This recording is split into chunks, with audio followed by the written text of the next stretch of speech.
First off, all the credit goes to Coach Self and the Kansas Jayhawks. Their defensive intent and focus and how hard they played on defense really put us in a tough spot and on our heels in that first half. And Coach Self's been the gold standard in this league for many years, so you know anytime that you come in here how difficult and challenging it's going to be. They've had some tough games lately. We've had some tough games. They were the better team tonight, and they were very well prepared.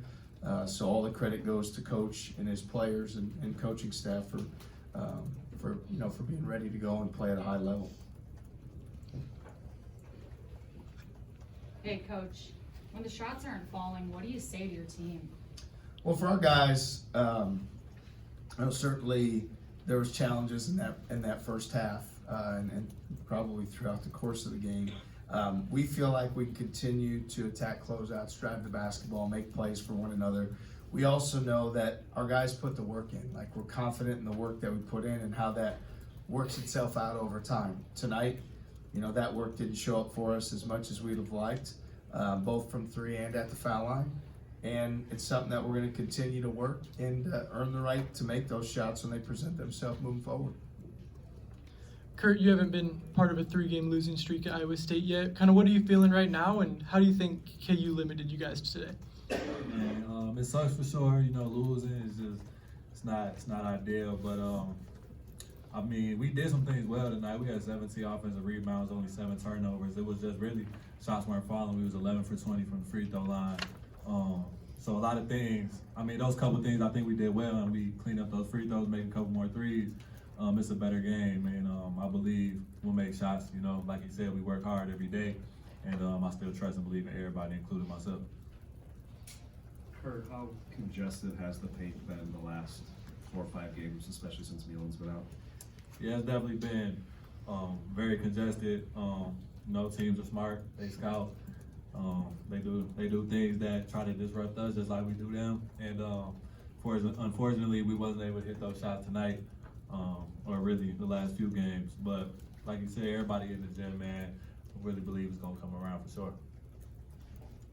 TJ, there was a play late in the first half, about minute 20 left, right before KJ got that alley-oop dunk. Dewan's first to the floor. What did you think of that play and maybe the urgency? Yeah, no, I mean, I have tremendous respect for Dewan. I mean, he is an elite competitor, winner.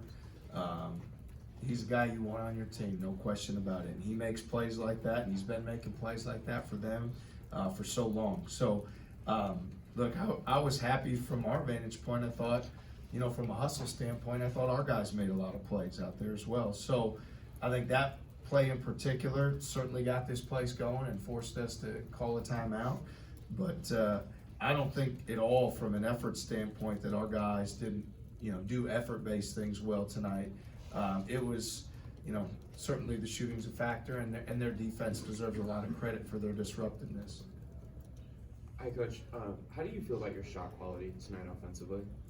Yeah, I mean, Alec, I'm not as much of a numbers analytics guy. I'm more of a mentality guy, and I felt like our guys brought a lot of mentality to the way, especially in the second half, how we defended. I think we brought a lot of effort on the glass, which is important.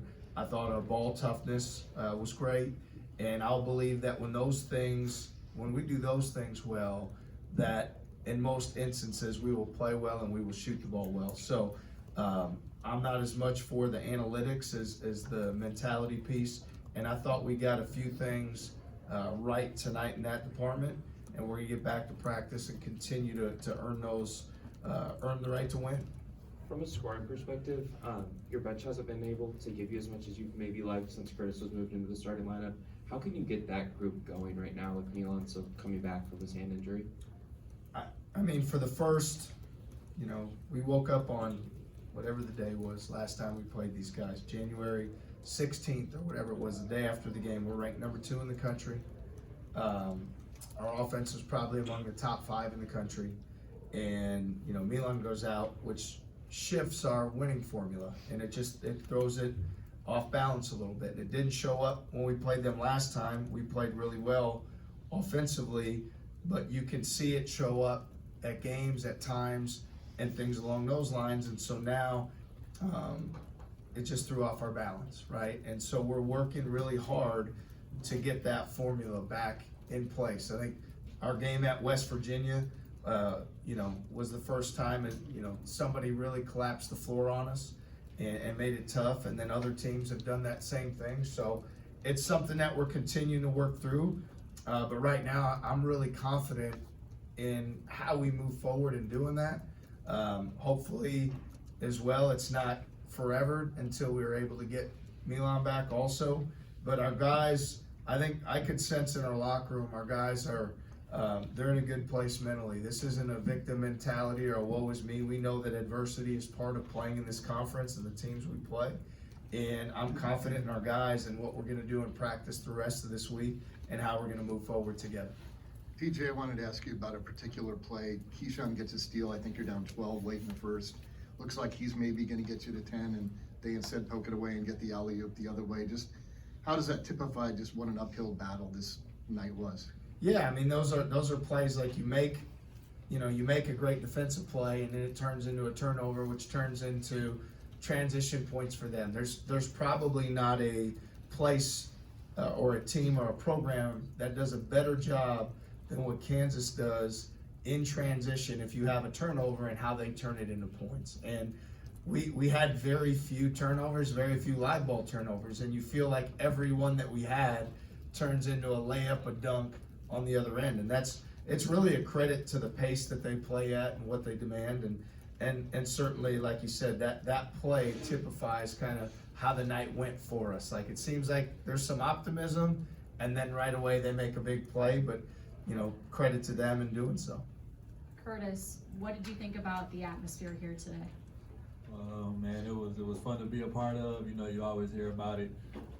They got loud. Floor was shaking a couple times. Obviously, when you're an away team, that's not fun. But I mean, it's great to be at this level and get to be a part of all these great environments.